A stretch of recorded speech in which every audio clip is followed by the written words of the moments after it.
The conflict in Palestine is at the heart of many problems around the world.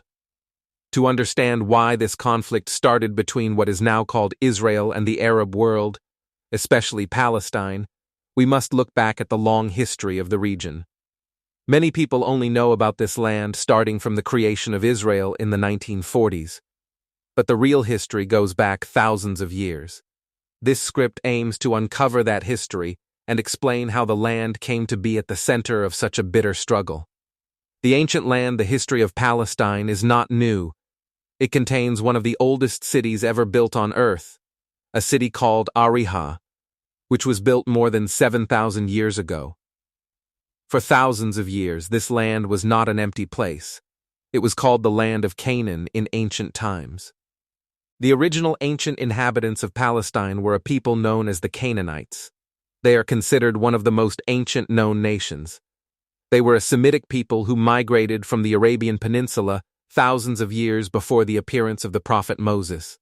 They settled in this new country, which they called Canaan, for more than 2,000 years. They built a great civilization, with major cities like Ariha, Pharaoh, Gaza, and Jaffa. They were known for their farming, their skill in making pottery and glass, and their love for music and literature. The Canaanite language was the main language of the land for a very long time. The arrival of the Israelites, the word Israel, refers to the prophet Jacob.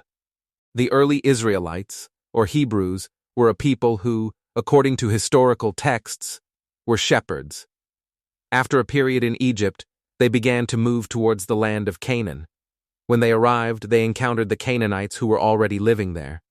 After many wars and periods of coexistence, the three nations of Canaanites, Israelites, and another group called the Palestinians lived in the land for hundreds of years. The era of the Israelite kingdoms, like those of King David and his son Solomon, was one part of this long history. But they were not the first, nor the only people there. A long line of empires after the period of the Israelite kingdoms, the land of Palestine was ruled by a long series of different empires from outside the region. For centuries, it became a land fought over by powerful neighbors. First, the Assyrians defeated the Israeli entity. Then came the Chaldeans, led by Nebuchadnezzar. After them, the Persian Empire took control for about 200 years. Then, the famous Greek leader Alexander the Great conquered the land, and after his death, it was fought over by the Greek states of Syria and Egypt. Next came the Roman Empire. The Romans entered Jerusalem in 63 BC and made Palestine a part of their huge empire. It was during the Roman period that Jesus Christ was born in Bethlehem. Later, the Roman Empire split into two parts, and Palestine came under the rule of the Eastern Roman, or Byzantine. Empire wars between the Byzantines and the Persians continued to drain the land. The Islamic-Arabic conquest, a major turning point, came in the 7th century AD. The Islamic-Arabic armies headed towards this region. They fought a major battle against the Roman Byzantines, known as the Battle of Yarmouk, in the year 636 AD. The Muslims won a great victory. After this, the Islamic armies laid siege to the city of Jerusalem. The people of Jerusalem refused to surrender to the Muslim general and asked to surrender directly to the Caliph, Umar bin al-Khattab. He traveled from the Arabian city of Medina to Jerusalem and opened the city to the Muslims. This began a new era of stability for Palestine as it became a part of a large Islamic state. For the first time in centuries, the land was no longer a battlefield between two warring superpowers. Palestine under Islamic rule, Palestine became a respected province under various Islamic dynasties. During the Umayyad caliphs, the city of Jerusalem gained great importance. This was a time of stability and growth. Later, the Abbasid Caliphate took over, though they faced many revolts in the region. Over the next few centuries, many different states ruled parts of the area, including the Tulunids, the Ikhshidids, and the Fatimids. Then, a Turkish people known as the Seljuks came and took control, becoming the rulers and defenders of the country. The Crusades starting in the year 1095 Europe launched a series of military expeditions known as the Crusades. The Pope called for these wars to take control of the holy places in the East. The Crusaders were driven by religious promises and greed. They captured Jerusalem in 1099 and committed terrible massacres against the native residents. For decades, fighting continued between the Crusaders and the Muslims. A powerful Muslim leader named Salah el-Din al-Ayyubi rose to power. He united Egypt and Syria and, in a major battle in 1187, defeated the Crusaders and recaptured Jerusalem. He allowed the Crusaders to leave peacefully. This was a great victory for the people of the region. After the Ayyubids, the Mamluks took power. They are famous for defeating the Mongols, who had destroyed Baghdad, in a crucial battle at Ain Jalut in Palestine in 1260, saving the region from complete destruction. The Ottoman era, the next major era, was the Ottoman Empire. The Ottomans defeated the Mamluks in 1516 and took control of most of the Arab world, including Palestine. The Ottomans ruled for about 4 centuries. During this time, Palestine was a part of a vast Islamic state centered in Istanbul. Over time, the Ottoman Empire grew weak. European countries, driven by economic and strategic interests, began to interfere more and more in the region. They protected religious minorities and increased their influence. In the late 18th century, the European colonization of the Arab territories began with the military expedition of Napoleon Bonaparte to Egypt and Palestine. He tried to capture the city of Acre, but failed and retreated back to Egypt. Later, an Egyptian ruler named Muhammad Ali sent his son Ibrahim Pasha to occupy Palestine and Syria for a short time, before the Ottomans took back control with the help of European countries. The rise of Zionism, the most significant change, began in the late 19th century with the rise of a political movement called Zionism among European Jews. The word Zionism comes from a mountain in Jerusalem. The goal of this movement was to establish a national homeland for the Jewish people. The leader of this movement, Theodor Herzl, wrote a book in 1896 suggesting that this homeland could be in either Argentina or Palestine. Early Zionist leaders even considered Uganda. At that time, Jewish people were scattered all over the world with no single language, land, or shared nationality. They were mostly integrated into the countries where they lived. The Zionist movement held its first major conference in Switzerland in 1897 and declared its goal to establish a home for the Jewish people in Palestine. This was despite the fact that Palestine was not an empty land. For over 92% of its population were Palestinian Arabs, both Muslim and Christian, who had lived there for centuries. The Zionist leaders, however, spread a famous phrase that described Palestine as a land with no people, for a people with no land. This was a lie, as Palestine was full of people with a deep history and connection to their home. The British Mandate and the Balfour Declaration during World War I, Britain promised the Arabs that if they helped them fight against the Ottoman Empire, they would help them gain their independence. The Arabs believed this and fought with the British. But at the same time, Britain made a secret agreement with France called the Sykes-Picot Agreement to divide the Arab region between them. And most importantly, in 1917, the British government issued the Balfour Declaration. This was a letter from the British Foreign Minister to a leader of the Zionist movement, promising that Britain would help establish a national home for the Jewish people in Palestine. This was the biggest fraud against the Palestinian people. Britain had promised the land to the Jews without any regard for the people who actually lived there. After the war, the League of Nations gave Britain a mandate to rule over Palestine. Britain then worked to make Palestine a national home for the Zionists.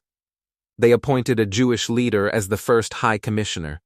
They changed land laws to help Jews buy land from absentee owners and made it easier for them to take control. When the Palestinians protested, they were met with force. Massive Jewish immigration, the success of the Zionist project, depended on one main thing: bringing as many Jewish immigrants as possible to Palestine to change the balance of the population. Organized Jewish immigration began in the late 19th century. Between 1850 and 1880, about 25,000 Jews arrived. Then there were 5 major waves of immigration.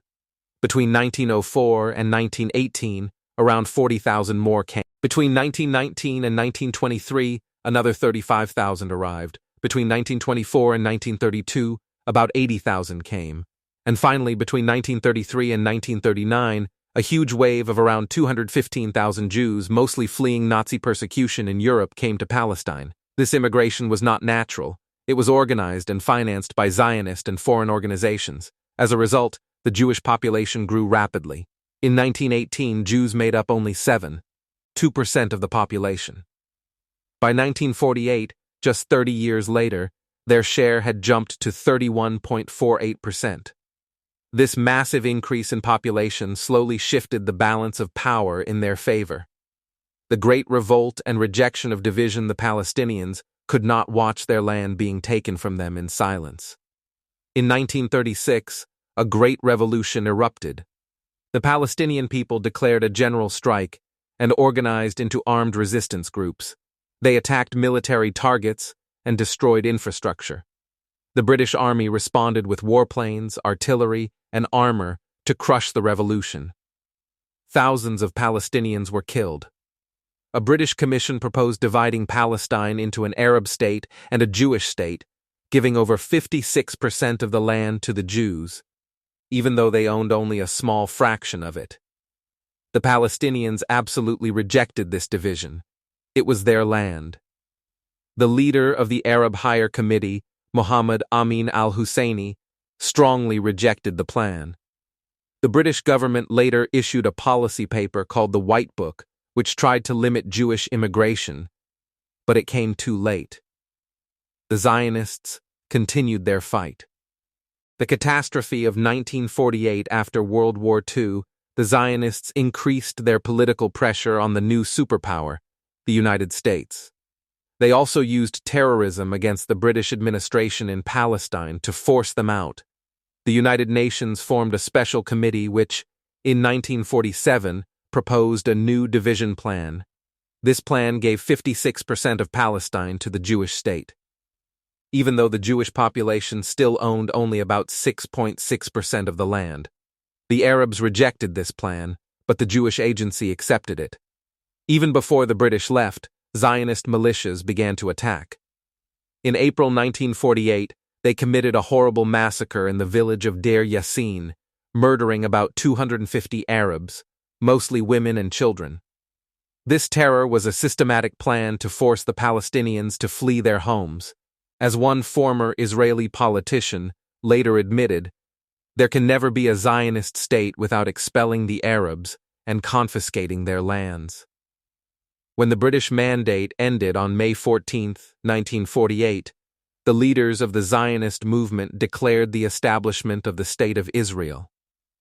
Minutes later, the United States recognized it. This event is remembered by Palestinians as the catastrophe.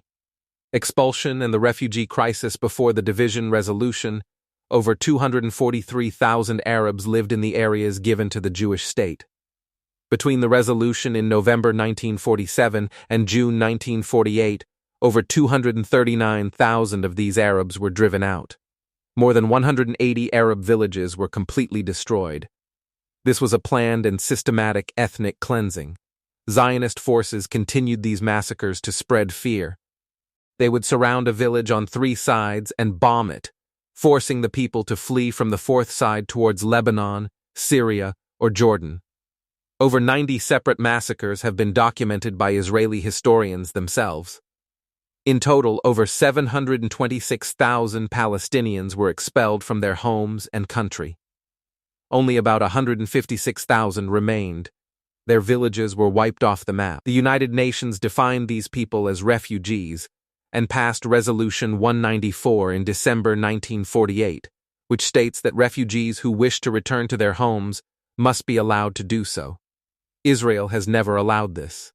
Today, the number of Palestinian refugees and their descendants is over 5 million people, making them the largest and oldest refugee group in the world. They live scattered across the region, mostly in Jordan, Lebanon, Syria, and the occupied West Bank and Gaza Strip, forbidden from returning to the homes their families lived in for generations. Conclusion: the history of Palestine is a story of a land deeply rooted in ancient civilization, of a people who have lived there for thousands of years. From the Canaanites to the present-day Palestinians, they have defended the land against invaders like the Crusaders, the Mongols, and others. The creation of Israel was not the start of history, but a violent interruption of it. It was the outcome of a colonial promise, massive organized immigration, and the systematic expulsion of the native population.